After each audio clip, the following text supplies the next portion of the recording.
The best comedy of the year. Start clapping, he's very funny. Big round of applause for Mr. David Pfeiffer. David Pfeiffer. All right, joke joint, let's make some motherfucking noise.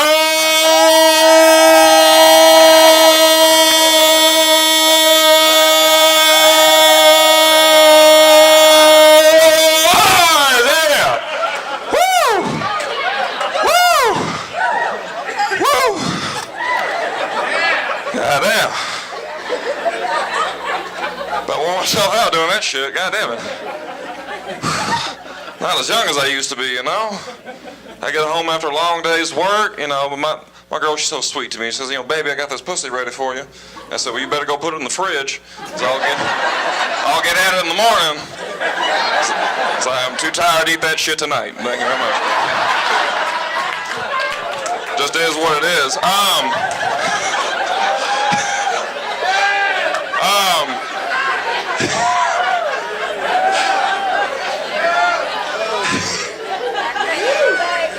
You like that? Good, good. You're gonna have to forgive me if I'm a little sluggish. I've been living off nothing but old Halloween candy and boudin balls for the last few days, you know. What dreams are made of. My name's David Pfeiffer, guys. A little something about me. I am engaged to a beautiful black woman, my fiancée Adriana. Give it up for her, everybody. She is definitely a better woman than I deserve, so I'm very excited to be getting married to her. My parents are excited to see us getting married. It's just, it's my grandpa. You know, I don't want to say he's racist, you know, but he used to say things to me as a kid. He'd be like, hey, David, you know, once you go black, you're dead to me. Well, a little interaction on that. You know, it's all good, though, because, you know, I got talked to my grandma the other day on the phone. They got to save the date in the mail with our picture on it. Apparently, my grandpa took one look, dropped dead of a heart attack. You know, hey, what are you going to do? But, you know, God closes the door, he opens the window, because that's one less plus one I got to worry about. You know, I don't know if you guys know, but weddings are pretty expensive. Pine boxes, on the other hand, are not. Just a little FYI. There are some challenges associated, though, with being a white man with a black woman. For example, one of the first things that you have to confront early on is that deep down in your heart, you know that your dick is not the biggest she's ever seen, right? And it just takes a little piece of you having to admit that to yourself. I just wish you would humor me every once in a while, you know? I mean, but I said, baby, it's pretty big, right? She's like,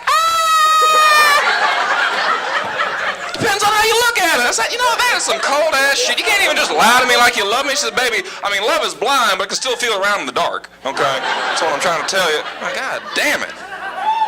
Woo! That's right. And the other thing, too, is it doesn't matter what color you are. At the end of the day, it's difficult for any man to establish credibility as a father to his children, right? So I want you to imagine here in a couple of years, I'm having a little mixed kid looking up at me being like, Daddy, you don't know the struggle. Look here, you little high yellow bastard. You don't know my struggle. You know what it's like being the only white man at a black wedding expected to dance? Shit is terrifying, y'all. Look, I'm a white man, right? God gave me the world, but he took away my rhythm, okay? I mean, watching me dance is like watching Stephen Hawking try to shell a peanut, okay? All right? Like watching Michael J. Fox try to open a pickle jar. Just makes you want to scream out, somebody help that man. It's frightening. You know, it's also kind of interesting, you know, because for years now we've been taking girls out the hood, but just recently science has been able to extract the hood out the girl.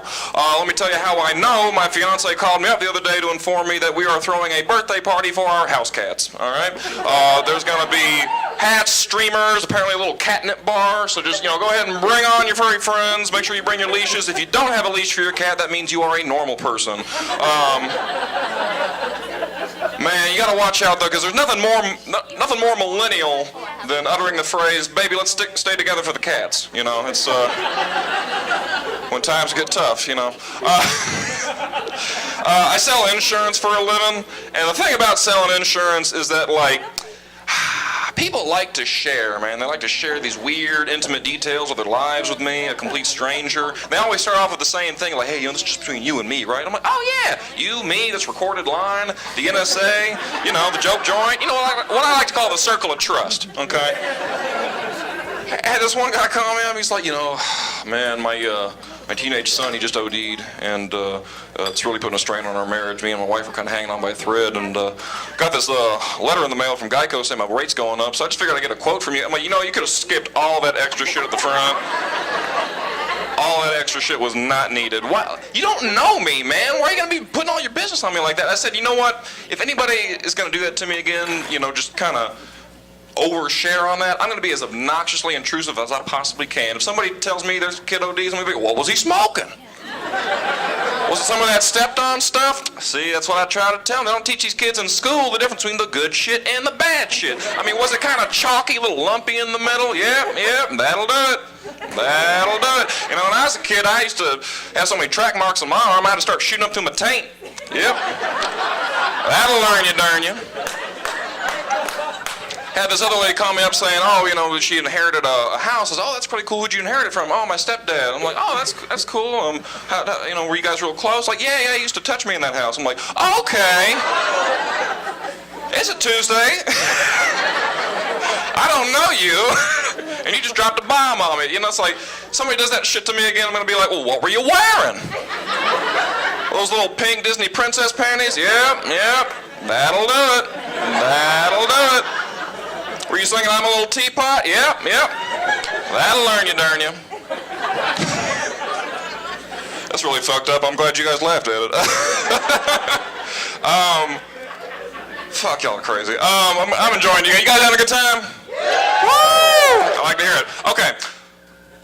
Real quick, show you guys how I sell insurance on a cold call, right? So whenever you're cold calling people, most of the time, people aren't expecting your call. They don't really want to talk to you. It gets a little awkward. So one of the things I do to kind of break the ice, I use this little phrase. I say, hey, look, real quick, just want to shoot you a quick comparison quote. If it looks good, great. If not, we won't worry about it. And what I found is you can use the same technique in your dating life. For example, let's say I walk into a bar, I meet a beautiful young woman. Like, man, what's your name? Victoria? Victoria, that's a beautiful name. It's a pleasure to meet you. My name's David. Hey, look, real quick, Victoria, I got this dick, right? Do you want to shoot it to you real quick? If it looks good, great. If not, we won't worry about it. How does that sound? Sounds pretty good. We got a buyer, everybody. We got a buyer over here. All right, Victoria, I got to ask you a few quick qualifying questions, okay? Who is your current dick provider? Are you driving around with no insurance? Girl, you know it's against the law.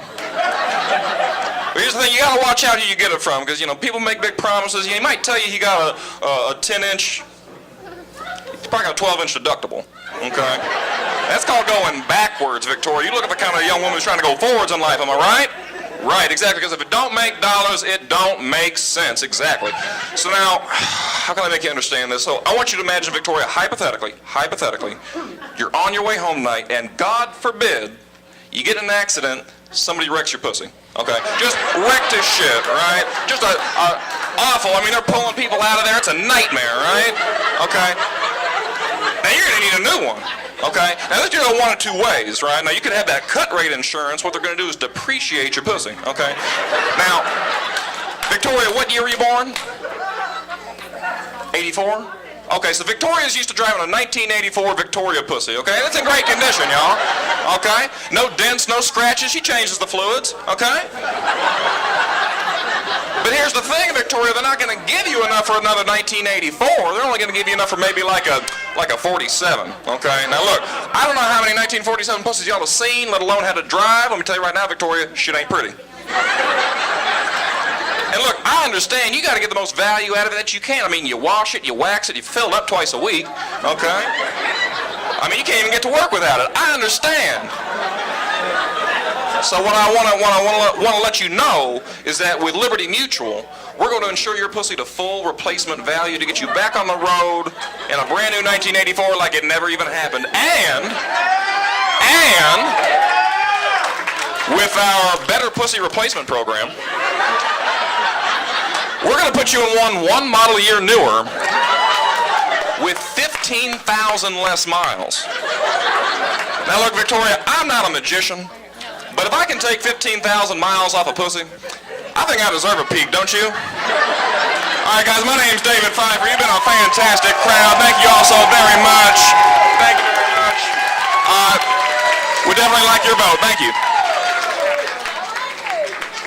David Pfeiffer. Let him hear it, David Pfeiffer. All right, one more contestant. You guys ready to see your last contestant of the night? Start clapping for him. He's very funny. Start clapping. You guys are going to love him, Mr. Jason Jerome. Jason Jerome. All right, keep it going for all the comics. Yes. David is the 2016 winner of the Showdown at the Showcase comedy contest. How long have you been doing stand-up now? Actually put it in the work about 2 years. Where would you like to see it within 5 years? For my own career, man, I'd like to be headlining some clubs around the country and actually be out on the road. Right now, like a lot of local comedians, I still have a day job. Hopefully looking to quit that pretty soon and focus on comedy full time. Are you an MC, a feature right now? What are you doing exactly? Well, actually, I'm going to be emceeing Fridays, Saturdays for the month of December here at the Joke Joint. Beyond that, it's kind of just ad hoc shows here and there, things like that. Yeah, so it just takes a little bit of time to work up enough material to headline. But continue writing, but it's also the performing. Yeah, absolutely. Yeah. How often do you do stand-up during the week, open mics? Open mics, man, I don't hit those nearly as religiously as I used to. When I first started, I was hitting them like 4 or 5 nights a week. But now, with a pretty strenuous day job and a long commute, I might hit maybe 1 or 2 a week at the most. Have you done any out-of-town gigs yet? Yeah, actually got very fortunate, was in Phoenix a couple weeks ago, ran into Ali Sadiq, who was out there at the House of Comedy, very gracious to give me a guest spot. Did a couple other shows in Orlando, so just trying to get out there and, mix it up a little bit. Well, congratulations on the win, and thank you very much for talking with me. Thank you, it's my pleasure. There is nowhere to hide.